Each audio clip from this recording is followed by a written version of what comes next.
Adrenaline in my soul. There's only 14 days to go to the NFL draft. Ladies and gentlemen, thank you very much Whoa! for the music. Wow!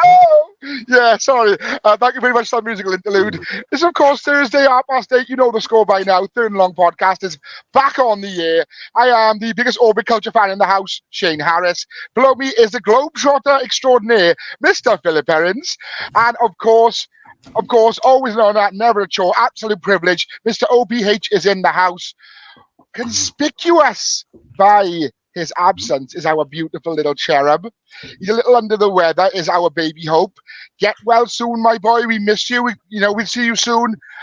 So, anyway, as it's the three of us, what do you guys want to talk about? He's just had a full day on, so he's actually had to do some work today.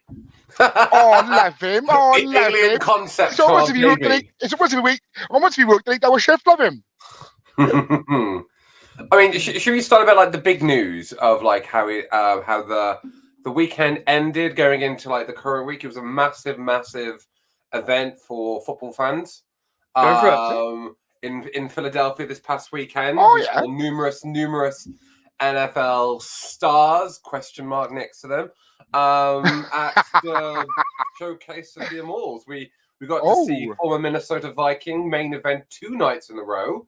Yes. Roman Reigns, shout out to the Tribal Chief, and he was flanked by his cousin, former CFL defensive end Dwayne Johnson. Miami Hurricane. Absolutely. And then we had who else popped up that also had some form that Kittle bloke you like was in the crowd many times. Stone Cold George Kittle. He got the biggest boo of the night, didn't he? And I did love one commentary note, and it was done by what's his name? Oh God, Corey Graves.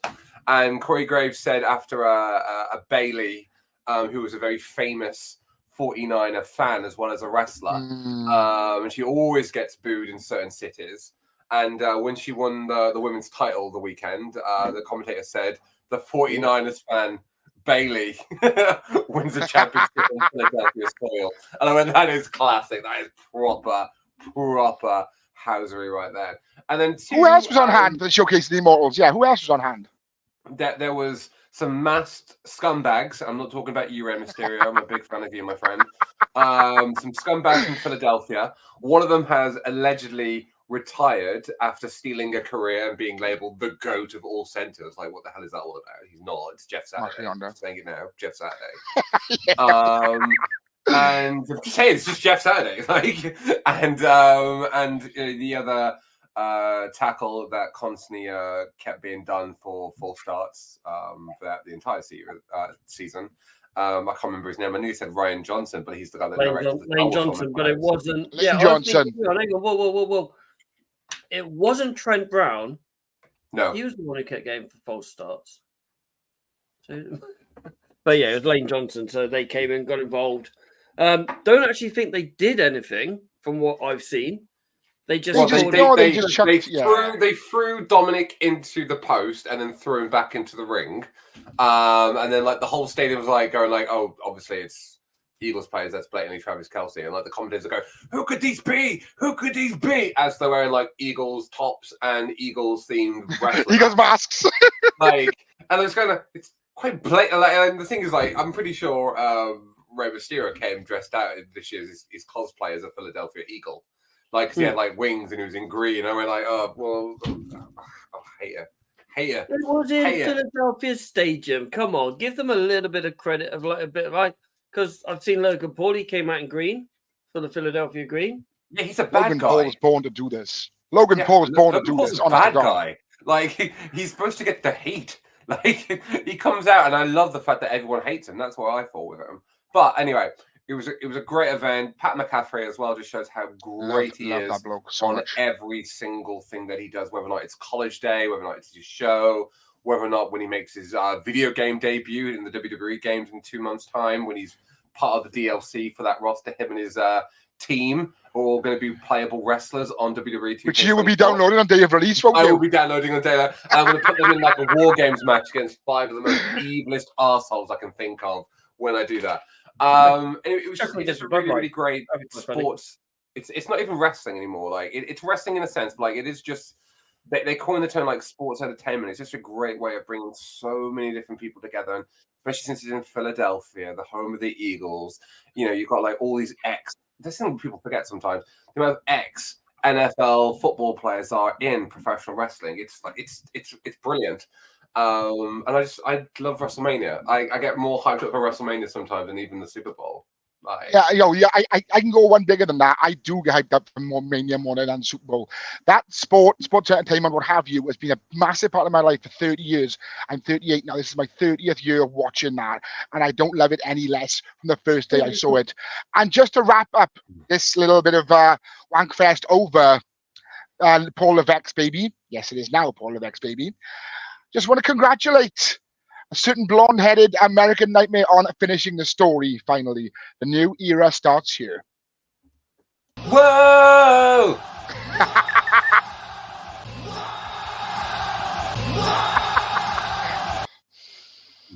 Yes. Thank you. Ollie, you may continue. Right. I've let them, I'm not going to say what I was going to say, but it begins with J and rhymes with is. All over the place, so. Oh, I wasn't going to say it for a bloody reason, man. Jeez. Sorry, man. I didn't know what you're on about. But yeah, so it was fairly quiet after our show, and then over Monday, Tuesday, it kicked off a little bit more. Literally, so let's start with the news going through. Let's start with Brazil, where the season will have its second game of the season after the Thursday night opening, where the Eagles will be hosting the Green Bay Packers. I couldn't remember who it was then, in the Corinthians Stadium in Sao Paulo. That stadium is epic. I love that stadium so much. It's going to be awesome. It's going to be such a colourful venue there. I mean, how do you think of it? It's going to be a carnival type atmosphere. Of course it is. It's the first game in Brazil of this new worldwide expansion. And as it is with Mexico, as it is with our own UK games and the games in Germany, not just fans of each team. It's going to be fans of all 32 teams. It's going to be an explosive evening, and we also get football on a Friday night as well, which is going to be a treat for us all. I think the tagline for that game should be "Love Hurts." Thank you very much. Ooh. You stole that. Yeah, I never seen that before. Anyway, Phil, that was out my own brain hours. Yeah, okay, right. Love salsa hurts. Love salsa hurts. Yeah. Was it in Darlington? It's salsa. Yeah, I mean, it's gonna be a party. It's gonna be a carnival. I mean, we saw what it was like during the World Cup in 2014, wasn't it? They loved it out there, and it's gonna be absolutely epic. I don't know how big it is out there in Brazil, but they're gonna have diehard fans. They're gonna obviously have the Americans dropping in who want to go and watch it. It's a chance for people who want to go for holiday. Personally, I don't really fancy Sao Paulo. Personally. But yeah, it's going to be a hell of a venue. And like Jana said, we're going to get football on a Friday, so we'll have it for 4 nights in the first weekend of the season, which is going to be amazing. Amazing. And I generally can't wait for that one. Yeah, it's going to be brilliant. Absolutely superb. Yeah, it's going to be a game and a half, mind you. I'll tell you, it's going to be a bloody good game. Oh yeah, one on the rise, one on the fall. They're going to be meeting in the middle, I think, personally. Yeah, which one's which? I'll let you decide. Yep. Some contract extensions. So all these guys that are coming into this contract were either franchise tagged or transition tagged. I fucking hate that phrase. Just keep them for another year. Just keep them for another year. I am wearing one of them, Mr. Carl Duggar's deal, but we'll go through the Jaguars first.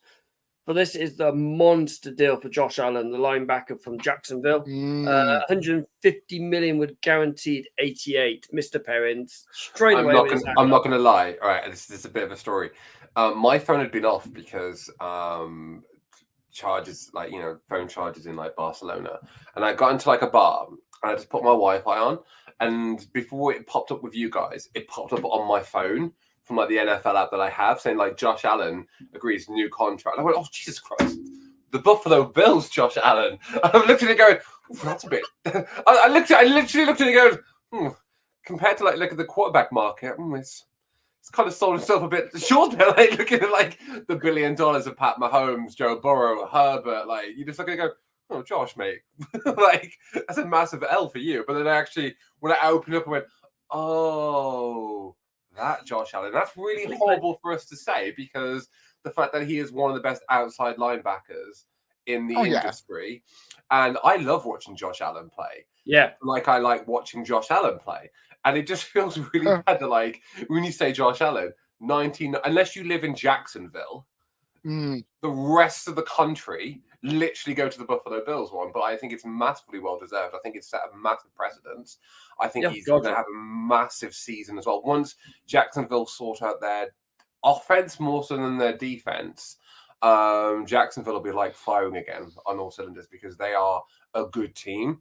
I really rate a lot of the parts in that team, and he's a huge part of that defense. And I fancy him more than say other big offensive outside linebackers. I think he's better than Micah Parsons. I think he's more effective. I think Parsons isn't a team player, whilst Josh Allen is a team player as well as a singular standout. He's captain as well, isn't he? Is he defensive captain? Yeah, he's one of the captains. Yeah. So, I think it's huge. I think it's a great deal for Jacksonville. And Jacksonville are historically very cheap. They don't like to spend money, considering that their GM is the former 49ers GM, Trent Baalke, and he was fantastically cheap, to the club's detriment, or the franchise's detriment, I should say, for our American listeners. And the Khans don't like to spend money anyway on their football team. Shut up. Oh, right, yeah. I said on their football team. Okay, the Khans don't like to spend money on the egg-shaped one or the round-shaped one. They don't. They like to be very, very cheap with that. So for this deal to be done, I think Josh Allen might have probably had them over a barrel more so than them willing to give him everything that he wants. I did have a video set up to play where he sacked, forced fumble recovery, and picked off the aforementioned Josh Allen. Yes, I remember that game. Josh Allen, number one game. But it won't load, and it's really annoying me. And I was like, oh, that would be so cool to play. It's Scott Hansen are calling it as well. I say it's brilliant. Yes. Oh, yes. I will upload it to our socials because it's brilliant. Yeah, I'm gutted about that. But I mean, he's my favorite non-New England Patriots player in the league. He's such a good player. Yeah. He's quick. He's powerful. He's very, very difficult to stop. And it's not very often we get a linebacker double-teamed. Yeah. I want to know why Phil shut me up. I do. I don't know what you were thinking. Because you were going to think that I was going to talk about. I was going to mention Gabe Davis. So you can say Greg Davis. Yeah, I was going to mention Gabe Davis, who's still signed I thought you said Craig Davis from the Jags to the Bills. Craig David, they can do that. I actually thought you were going to say when I talked about the Khans, and I thought you were going to pipe up and say something about AEW. That's why I was going, no. You know me too well, my old buddy. You know me too well. Tony will throw money at Tony will throw money at his little bloody circus football. No, his wrestling thing, but the actual sports teams that make him money, he will scupper and not do anything to. Agreed. The other one is the Patriots extended safety Carl Duggar to a 4-year deal worth $66 million with a $32.5 million guaranteed. I bet you're over the moon with that one. Hey? I bet you're over the moon with that one. Mate, I am buzzing. Hence wearing his jersey tonight. I love it. I mean, him and Judon are my favourite Patriots players. I love the defensive side of the ball. I played defensive back anyway, more corner than safety. He is going to be stepping up from obviously, Peppers and bloody Mills and D-Mac, Devin McCourty. So he's got shoes to fill, but it's nice to have a solidified secondary member back in there, and he's going to be there for the next 4 years for the lads to build around him. And Gonzo are going to be absolutely brilliant next season. Those two, they're going to be really hard to go deep against, and he's key. He had a brilliant game last season against the Lions where he, had 2 picks and a forced fumble recovery and ran it in for a touchdown. He is electric. Let's not forget, Belichick was heavily criticised for picking this guy in the second round. He was a D2 collegeman, and he was picked in the second round, and he's now probably one of the best safeties in the league.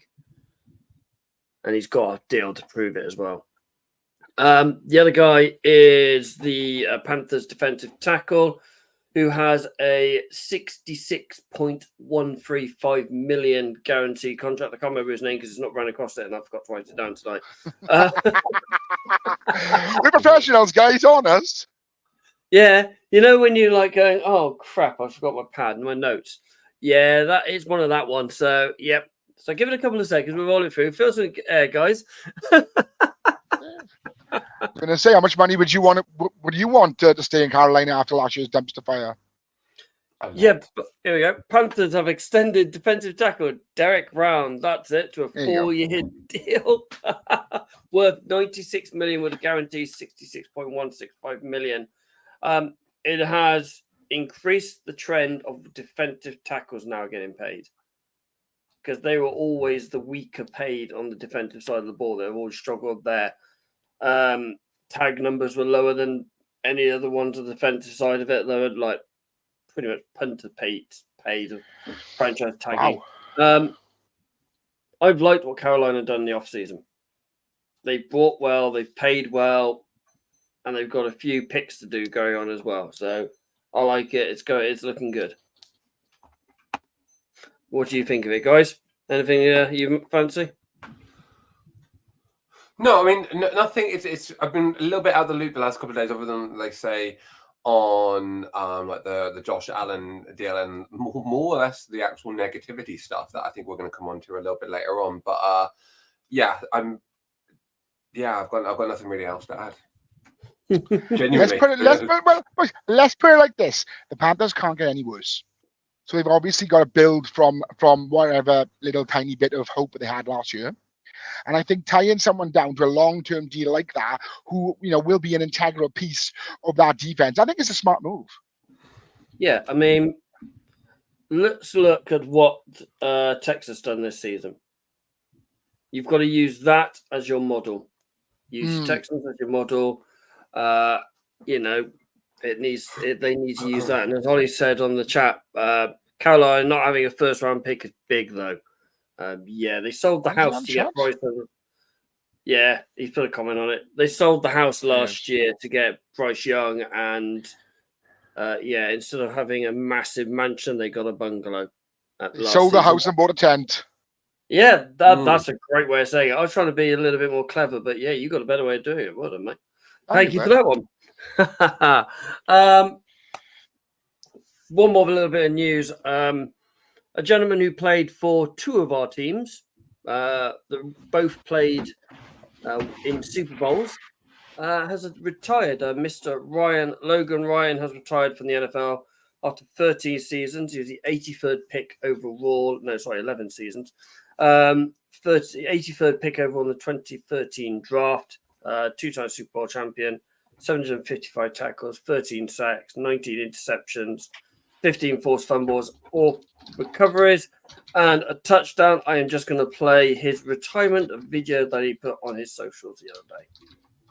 I am officially retiring from the NFL after 11 seasons. Now I want to formally announce that I'll be declaring for the 2013 NFL Draft. Intercepted, and there he goes. Logan Ryan fires, and it is picked. It's Logan Ryan. Intercepted once again. This time it is Logan Ryan. Man, what a great career. What a ride it was.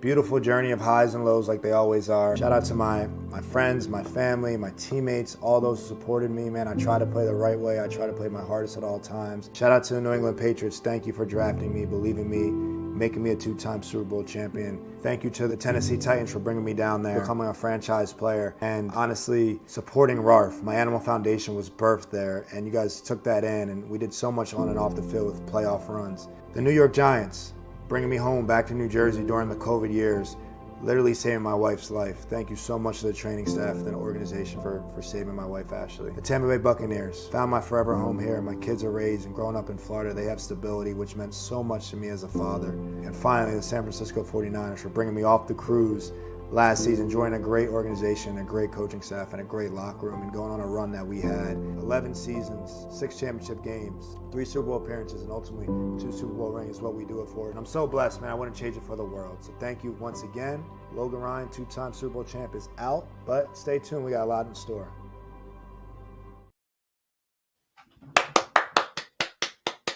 Wow. I mean, Thank you, Vim. We have seen a lot of retirement videos over the years. That has got to be one of the classiest ones I've seen. You know, He's thanked everyone. He's individually. He's not just gone, thank you for all my teammates I've played with over X, Y, Z years. He has gone, thank you for believing in me. Thank you for doing this. Thank you for bringing me doing this. Thank you for saving my wife's life in New York. You know, thank you for resonating my career, giving me one more chance to go to the Super Bowl. It's one of the classiest ones. He was a great player for New England. I mean, we showed in that video, he went back to New England his first season back at game against Tom Brady, picked him up for a pick 6. His only touchdown was against his former team. It's probably the consensus best quarterback of all time. Completely. Mr. Perrin, do you remember much of his season in? Yeah, so you have to think of it as sorry. By the time he came to us, he was already kind of had this amazing career anyway. Like, he played for the Patriots, he played for the Giants, he played for the Bucks. He won a Super Bowl there as well. He's won his second bowl because he was with the Patriots as well. And he played for the Titans for, was it 2 seasons? Yeah, 3. Yeah. So by the time he came to us, he wasn't the player that he was in his prime. However, he had this great presence about him in our secondary that, he was kind of dobbed in and out. So he's given him play time, enough rest time.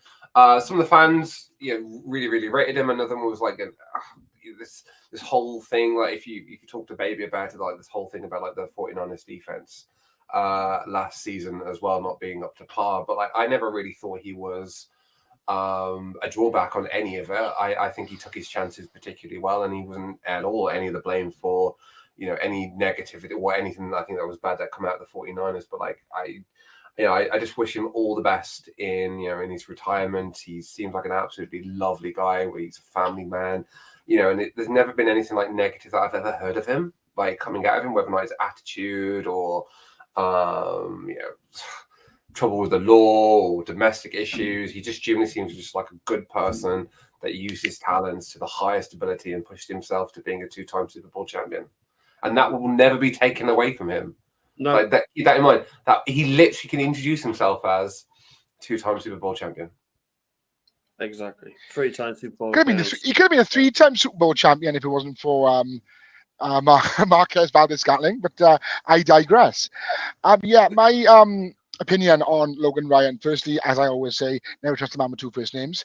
But the fact that he's played the 5 really good organizations, and as you said, Ollie, the fact that his video wasn't just a football oriented, I did this, I did that.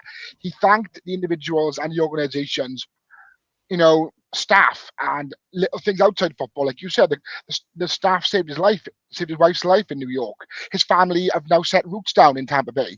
Little things like that. So it just goes to show it's not all about football with him. It shows what kind of classy guy he is, and the fact that he retired, he can afford to retire, something that we will never do at 33 years of age. That's ridiculous. Same age as me. He doesn't look at mine. Don't look at mine. Don't look at mine. But as we said, best of luck to Logan Ryan. Yeah. As Ollie said, he was on a family cruise when the Niners called him up mid-season. Yeah. That's mad, that is. Actually, afford some number from San Francisco. Hello? What the frick is that? Oh, it must be some prank call. Yeah, I think it's a telemarketer, and then it's what's his name? John Lynch. I mean, Logan Ryan, have a happy retirement, mate. Go and enjoy it, and I hope your foundation has much success moving forward. And I'm glad your wife is still around and in the sunlight in San Francisco. We ran something last week where a certain gentleman asked us 19 questions each, or in my case, 21. Absolutely pitched over. Let's put it this way. In my works quiz yesterday, I got 19 out of 20 NFL questions right. Another but like there's some absolute posers. That's some absolute poser. Like we're talking about, like we are the masterminds. Like you didn't do mastermind like I did. Like we literally went through. Oh, I don't like it. I don't like it. I don't like it. No, don't like it. So he's getting his own revenge tonight, and it's going to be set up by this gentleman here to my left. Oh yes. I'm sitting in a big chair, putting my Magnuson cap on. My best Magnus Magnuson impression. So I'll start it. Oh, we're going with the music. Go on, then.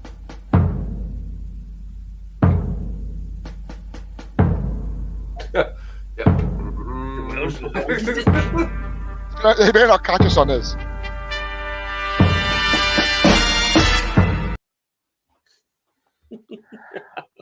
Okay, fantastic. Thank you for the musical intro there. Contestant number 1, can you please introduce yourself and tell us a little about yourself? Hi, my name's Phil Perrins. I'm a teacher. I've been a teacher for 10 years. And my specialist subject is 49er quarterbacks from Joe Montana up until Brock Purdy. He also never told us his age. He never does. Makes him make people think he's younger than what he is. Too old. Curious case of Benjamin Button. Benji! I'm trying to be professional. Stop throwing me off. Yeah. So, anyway, Mr. Perrins, firstly, thank you for joining us. And secondly, I've thrown together a mix of questions, but they are all based upon that team from the Bay. So let me know not the when you're ready. I got a couple. But that's literally not what it was, then, is it?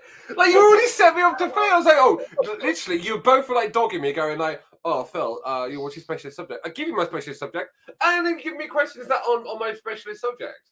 I think you gave us your specialist subject about an hour and a half ago. I have faith in you. I have faith in you. You will not fail this. You will not fail this, right? I have faith in you. You will not fail this. Okay? Hold on. So wait. Get off Wikipedia. No, I'm on now. I'm literally on our WhatsApp. I just want to see what time I told him that I wanted to have 49ers questions. I got 49ers questions for you. No, quarterbacks. Some of them are. Some of them are. Cup as well, by the way. I bought your cup. I know you have. I mean, I've told you I'll have some bow out of it when I'm down. True. All right, why is he getting present and we're not? Well, because he's coming down to stay with me, and you guys were offered, but you never. Whenever we ask him to do something, Mr. P, they always got an excuse not to. And they always give the excuse literally the days beforehand. Hey guys, should we meet at WrestleMania? Yeah, we'll all do it. Yeah, and you all drop out. Stop. All right, I'll do. Anyway, so let's kick this off with question number 1. I'm going to give you multiple choice as well, make things a little easier for you. Ooh, I like this. What year did the San Francisco 49ers win their first Super Bowl? 1986, 1981, 1984, or 1982? All right, so we're talking like the season, because they won the Super Bowl in the 1981 season, but obviously the Super Bowl takes place in the beginning of 82. So that would be classed as the 81 season, wouldn't it? Yes. Yeah. So I didn't know how pedantic we're going to be yet. It's 1981. Yes, it is. Correct. Well done. Good start. You know how Baby had throwaway questions last week? We're going to give Phil a couple of throwaway questions too. Because he only wins if we do. He only wins if we don't. You know what he's like. So, screwed over. Who is the current head coach of the San Francisco 49ers? Jim Harbaugh, Steve Mariucci, Kyle Shanahan, or Bill Walsh? Oh my God, Bill Walsh is dead, and the Mooch looks really dead, and Jim Harbaugh is in the other. He does, man. He does. It's Kyle Shanahan. It's Kyle Shanahan. That's 2 out of 2. Well done, Mr. P. So things get a little trickier now. Question number 3. Which quarterback holds the most passing yards in Niners history? Is it your boy Steve Young? Is it Jeff Garcia? Is it Joe Montana? Or is it handsome Jimmy Garoppolo? It's Steve Young. Incorrect, Joe Montana. No way! Oh, yes, okay. Yes, another easy one for another easy one for you. If you don't get this one right, baby will beat you in your sleep. How many Super Bowls have the Niners won? 5, 8, 7, or 6? They've won 5. They wish they could win 6. I can tell you the years that they won all 5 as well, because I'm a real fan. 5? Okay, what years are they? 81, 84, 88, 89, and 94. Nice. Nothing in 2000s. Well done. Okay. I mean, and you talk about me and Ollie being fans of history. Yeah, okay. 5's good, but it's not 6, is it? Yeah, well, you won't be winning also 7 not 2, but in whatever. a long time. No, you. Okay. Who was the first quarterback drafted by the Niners in 2020? I'm not going to give you the multiple choice because it's too easy for you. T. Oh, I know it. In 2020? Yes. The first quarterback drafted. In 2020? Do you mean 21? Yeah, because like that Trey didn't get drafted until 21. And you didn't draft telling back in 2020, I don't think. He's telling me the answer is Jalen Hurts anyway. That's incorrect. Well, I was going to say, like... That's not right. I mean, I still remember our quarterback room from 2020 because that's when we got butchered because, like, Garoppolo was out injured, so he was, like, playing between Picnic and CJ Berthard. Yep. Roll on to the next question. It's fine. Yeah. Well, I'll give you Trey Lance because it was Trey Lance in 21. That's fine. Jesus Christ! Look at this one. What is the name of the home stadium of the Niners? Chase Center, Candlestick Park, Levi Stadium, or Oracle Park? Oh my God! Oh, the 49ers have never been the same since they left Candlestick. It is now Levi's. It is the most horrible stadium ever used for WrestleMania. Oh, right. God, yeah. It's weird because it's just like a little tier and then like a straight. Yeah, it's almost like I mean I've seen the architecture for it. It's almost like they tried to be like the new camp where it goes out instead of up, because a lot of other modern NFL stadiums they go up and they try and put the tiers on. Well, Levi's it feels like it goes like that, like it is at the new camp. But yeah, I tell you what, the fans complain as well because the sun's right on them. Stadium. I like MetLife. Yeah, that always looks nice. And when they've had WrestleMania there, it always looks really good at night. One day. Okay, so question 7. Mm-hmm. Who is the only athlete to have his jersey retired by the Niners? Your boy Steve Young, Jerry Rice, Joe Montana, or Ronnie Lott? Wait. What? He was the only one? Yeah. They've all had their numbers retired. Steve Young's number 8's playing, isn't it? I've seen number 8. No, they retired 16 in the late 90s, and it was against the Broncos team. That was the first jersey ever retired. But I'm pretty sure 8, 42, and 80 are retired by the Niners. Yeah, because I've seen something that Niners fans have asked if they draft Jerry Rice Jr. son, to allow him to have his dad's jersey. Because I'm pretty sure there's 5 jerseys that are retired, and it's those 4 and Dwight Clark's 87. But I'm happy to be wrong. But I know the first one to be retired was Joe Montana's. Is that right, Shane?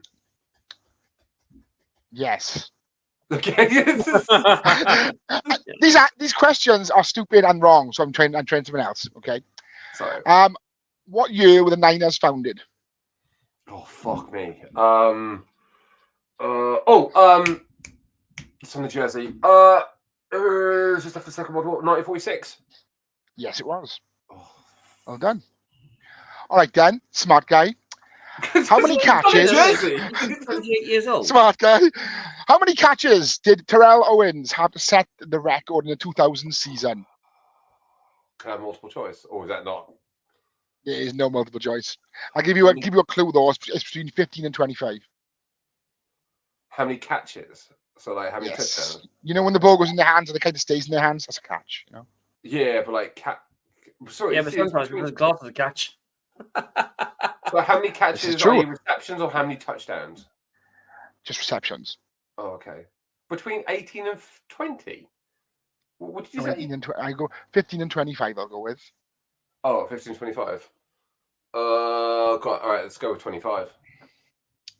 It was 20. Oh. Okay. I've only got two. How many questions are now? How many questions is that now? I don't even know how many. I think we'll have one for the yellow brick then, right? Let's see. Either way, I think I've smashed this. You haven't done too bad, boy. Fair play to you. Shayna. I know. Like I said, there's one I've got here, which I'm not sure he would know. So I might, yeah. Let's have a look. Who did Joe Montana throw to that was considered the catch? Oh, Dwight Clark against the Cowboys. Oh, nice. Well done, boy. Well done. Of course I know this. I wouldn't have had I've told you before, like, I've done an assembly on the catch. Of course you have. In which case, we should give this round to Mr. P, I reckon. Was T.O. in a game? Right, hold that thought, and you should have 2 seconds. I shall return. And he's also followed up with surely can't be in the 20 season. I think he said 2000, mate. Yeah. Sorry, I think it was in the 20 season. T.O. had already been retired. In fact, I remember playing that you could get T.O. as a free agent in Madden 12, like Madden 2012. And I remember how cool that was because he was free agent after being let go from, I want to say Jackson. He drafted him in 98. Yeah. Or was he 97? Well, he was drafted to be Jerry Rice's successor, and they played together for a couple of seasons. Has he gone to the Hall of Fame yet? No, I don't think he has. I don't think Owens is. Because I know recently he's been going on like a bit of a 49ers media kind of like scrum, like just going on various podcasts, because I think he's trying to make amends with the fact that when he left San Francisco, he left with a bit of bad blood. He drafted in 96. Wow. And he was still playing up until he was playing for... He is not a Hall of Famer. No. He was playing in fan control football for a season.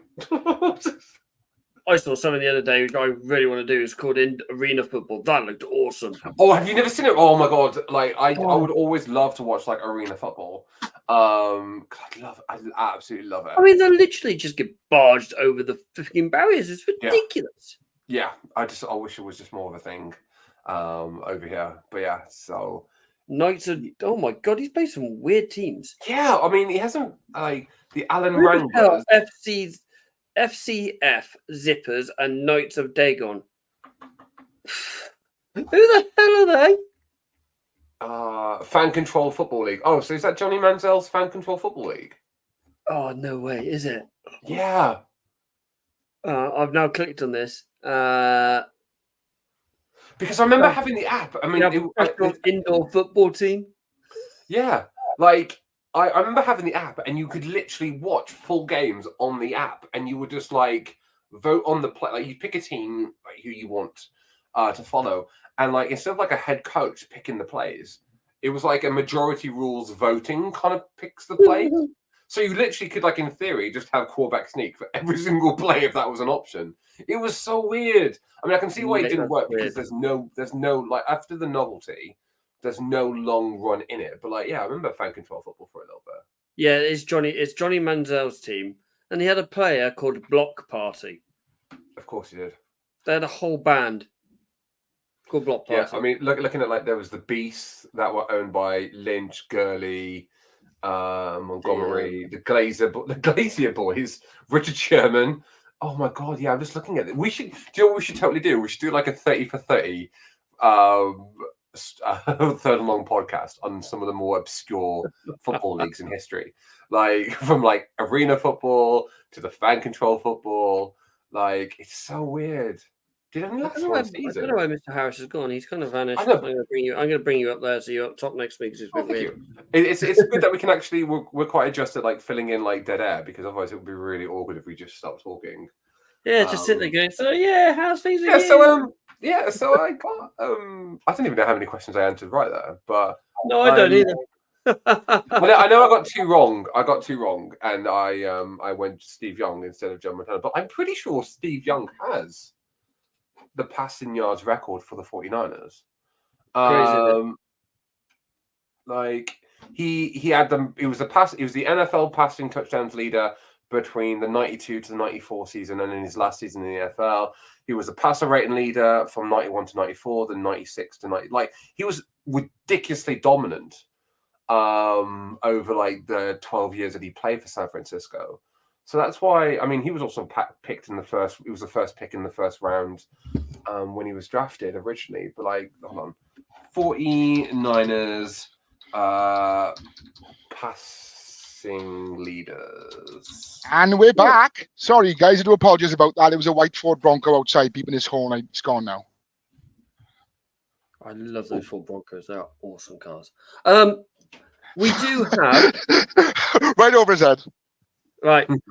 Do have a little surprise, a little nice thing. So we have been very privileged on this one to be given a interview recording that the IPP kicker Charlie Smyth, I've spelled his name wrong, so I feel really bad at that one, who is being picked or played for by the New Orleans Saints. He has been taken off IPP, drafted by the New Orleans Saints, and we reached out to them and said, "Look, have you got anything we can use? Can we meet with the guy and everything that?" So instead, they decided to send us a video of an interview he did with the New Orleans with the New Orleans press. And I'm going to be showing my screen because I can't upload it because it's too big of a file. This is a clippet of it. We will share the whole video on our social medias over the weekend. But so this is a clip, a little bit of a taster, and Frankie. Before we do, hold out before we do. We always said, and we weren't lying. We were not trying to wind people up or take the mick, as it were. We are friends with the New Orleans Saints general manager. We told him. I know. I said it. But like, we just got rinsed on our socials about it. Where people where's the lie? No, Phil. That's just you doing a dodgy accent. No. We actually. We are friends in high places. Well, sometimes it pays to be polite, like a good Bayou boy. We will see you in about 7 minutes. I'm just gonna Feeling in dead. That's what. Yeah, I know. There you go. Right, Al, why won't it play? Oh, it won't play. That's really annoying. We do have it, we promise. It's real. Yeah, look, there's his face there. There's his lovely face, but it's not. Do you want to try on VLC? Just checking. There you go. Oh, here we go. Let's start off just kind of the basics here. How realistic did you think this was when you started kind of down this path toward American football, and what was the process like that kind of led you to joining the Saints? Yeah, I suppose it's, I'll just start off with saying it's a real honor to be a part of the New Orleans Saints. A fantastic organization, and I'm really just looking forward to getting started now in OTAs on April 15th. But just to go back to the start of my journey, I suppose whenever I started American football, I didn't really know where I was going to go. I've been playing my sport, Gaelic football, all my life, and I started watching the NFL as a teenager. And obviously, the Saints have had some great teams over the years, and I'm well aware of some of the great players they've had. And I suppose whenever I went to my first session, the pathway for the kickers and punters wasn't even open. And I'd seen obviously a couple of Irish lads go through the college route, but obviously I had no eligibility to go through the college route, and that wasn't even my aim, to be honest. My aim was just to go and try out kicking American football, because it was only really come to Ireland in this past year or so, where kicking coaches started up and traveling around the country, and his tag leader, and I suppose he's been the real reason, I suppose, why I'm in this position. So just got the opportunity, went down and tried it out. The NFL opened up its pathway 3 weeks later then for kickers and punters, and I got invited to a trial in Loughborough in England, and I went to it. I made it through, and after that trial, I suppose that's really when it hit me. It was like, right, this is a realistic opportunity for me, because I went to Loughborough, but we still didn't know if we had our spot yet. We went and we made it through to the final 5 spots, and obviously then the IPP did more scouting throughout the world. I know they went to Australia, South Africa, looked at tape from boys from Brazil and Mexico and India as well, and just countries all around the world. And I suppose after the combine in Loughborough, that's really when it hit me. It's like, right, this is a realistic thing for me to do, because I feel like I've got a leg that's capable of playing in the NFL. And I suppose I've really knuckled down hard over this past few months to try and make that realistic, and with a bit of self-belief and with the right people around me and with the right opportunity, I feel like I've given it my all, and I feel like I've got the ability to kick in this league and to kick for the Saints, and I suppose it's been an unbelievable journey just to get to this point. But now I know I'm in the league. The Saints have signed me. Unbelievable, but now it's time to get to work. This is when the real work starts, and I want to play for the Saints, because obviously there's no because. It's just like it's just what I feel like I can capable of doing, and I feel like I can contribute to this city and to this team massively. If given the opportunity to do that, and I suppose that's what I've been given to do now, and bring it on, I suppose. Hey, Charlie, we've seen videos of you kicking from 63 yards. Is that your range? Can you do that pretty regularly? Like, what's kind of like your yeah? Well, in camp as well, I've kicked 66 and 67. That was with a cross brace, I suppose, and that's a kick that whenever I hit it, it did I was like, yeah, it was nice, but my sport, Gaelic football, I've hit that kick so many times, because in Ireland it's quite windy and with a lot of cross braces, and to me, like it's just I don't know how to sort of judge the wind, and because I've done it with my sport, Gaelic football, where it was just a cross brace, so I was like, right, so just get it out and let the wind take it, and that's what I did, and I got a good contact on the ball, and I suppose it probably looked good, just the way the wind took it in, and how accurately it went over the bar. But yeah, that's what I feel like I've done. I kicked a 60-yarder on my pro day. I've done that quite regularly in camp, and I feel like that's what I'll continue to do in OTAs and in rookie mini camp and in training camp as well. That's what I feel like I'm capable of, and I feel like I've got a big leg and I've got good height in my ball. So please God that continues, and I'm sure it will. Hey, Charlie, if I could ask a question kind of about your mindset. Obviously, you're new to the sport and you talk about developing and growing, but you're obviously here to compete for a job. So how do you kind of reconcile those two things, understanding that you have a lot to learn, but that every kick matters when it comes to potentially making the team? Yeah, I suppose that's a good question. I suppose I sat down with Coach Phil and Coach Rizzy and watched a bit of my film from Pro Day.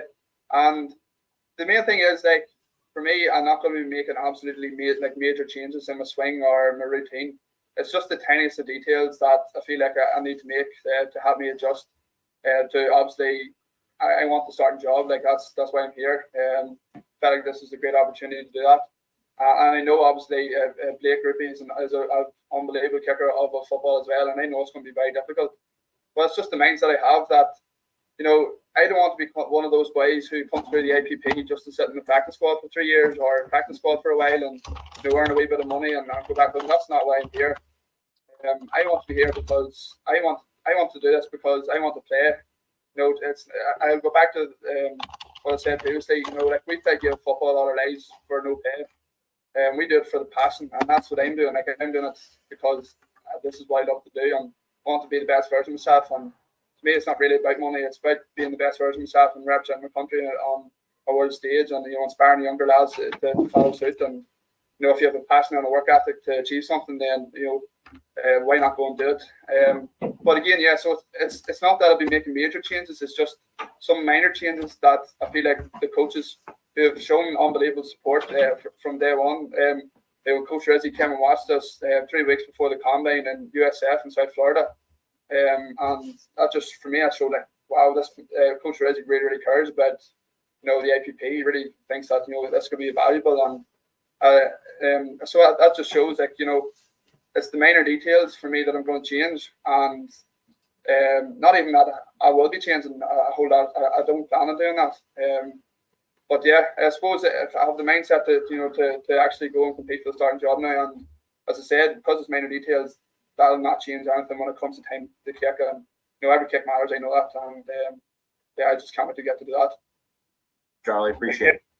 Yeah, no worries. Thank you very much. So, as I said, we were incredibly privileged to receive this from New Orleans Saints, and we thank them incredibly much. That's just a clip of the video. We will be releasing more of it on our socials over the weekend. Drop the whole video, so keep an eye on it. Take your Saints friends in it. Let us go from there. I mean, because to be fair, it's a really good interview, and I think this guy can kick over 70 yards. I think he'll make a 70-yarder, especially in the dome. If he doesn't get the chips. Possibly. No, I want him to succeed. And, I've seen clips of him, and I mean, the boy can kick a long distance. It's just the anticipation's there because I really want him to succeed. But, it's one thing being able to do it in like low pressure stakes, but when you're in the NFL and you're playing in front of tens of thousands of people, and in the dome, 100% probably could make it. But like if he's doing it in Minnesota in January, or Seattle, when it's loud, or Buffalo, in Chicago, or Buffalo, in the snow. Or in Philadelphia, or in MetLife, where the turf is horrible. Like it's various conditions. So I've been able to kick the ball, in a sunny day in New Orleans. But I really wish him well. Like I want him to succeed. Like I do any any of the athletes that go from one sport into the other. I mean, if any of you guys watch Gladiators, I'd love to talk about Apollo. In a couple of lessons in a couple of weeks' time, where he was an English lad, played American football. He's the only English player to be made a captain of an NFL team, and he talked there about like how he had the individual skill set to do it, but like he was going up against people that have had it drilled into them since they were in primary school, like our primary school, their kindergarten. So it's one thing being physically able and having that raw ability to do it, but you're competing against people that have had it ingrained into them, trained into them, coached into them since they were like single figures. Like, sport is a way of life. Absolutely, yeah. So that's the thing I love about like the Aussies and the Americans. Like they full on live for sport and competitive. Yeah, I mean, American it is way of life, isn't it? Sport, and that's how it is, and it's brilliant.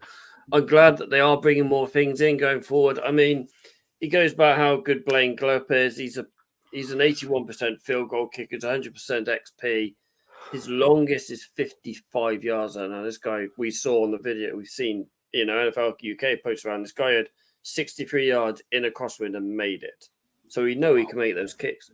Mm-hmm. They're going about how they make a couple of changes to his thing. He needs a couple, speed up his process a little bit quicker, which your show will talk about that very more. But it is a really good video, a really good interview. And again, thank you very much to the New Orleans Saints for showing with that. I mean, we're incredibly grateful.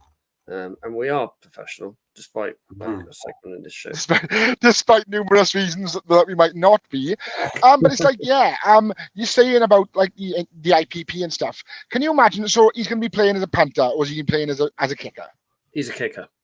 Yeah. Kicker. Okay.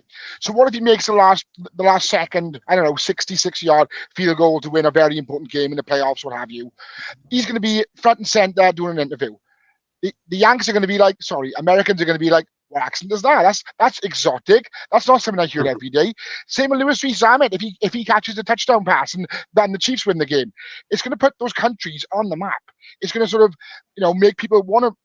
I think it will sort of help tourism as well. Can you imagine sort of like Chiefs fans going to Cardiff, on holiday, or I don't know, Saints fans going to wherever in Ireland he's from. Sorry, I should have done some research, but and County Durham. Yeah, and I think same as Rory McIlroy. Oh, the golfer. Yeah. Okay. Yeah. So yeah. Well, so I mean, yeah, it'll impact tourism as well. I think it'll impact notoriety for those countries. Be interesting now because obviously Reece Zammit is a Gloucester lad, so he played for Gloucester Rugby. Yeah, but I'm not. You know, I'm not playing tug of war over this peanut chucker, right? Have him if you want him. I don't care. But you know what I mean. How many more people? How many more fans? I mean, how bigger is Gloucester going to be now? Because to KC NFL players, fans are going to go, oh, what's Gloucester? He's come from Gloucester. Let's about that. I mean, he's a Gaelic footballer. He's come from Gaelic football. Like I said, I know nothing about Gaelic football. Yeah, there is a way he talks a bit about it. I mean, in that one as well. How many more people are going to be like, oh, what's this Gaelic football? This guy's come from this sport. It's going to grow that sport as well. There will be knock-on effects going throughout. Of course, it will. Going forward, especially if these lads make it. Game's already going. Yep, it is. So we have come to the end of our show for another week. This will be, as always, up on Spotify or wherever you get your podcast tomorrow at 8:30 in the morning. As always, we'll be back 8:30. I was going to say 8:00 something then. 8:30 next Thursday. Live. Until then, ladies and gentlemen, stay safe and good night.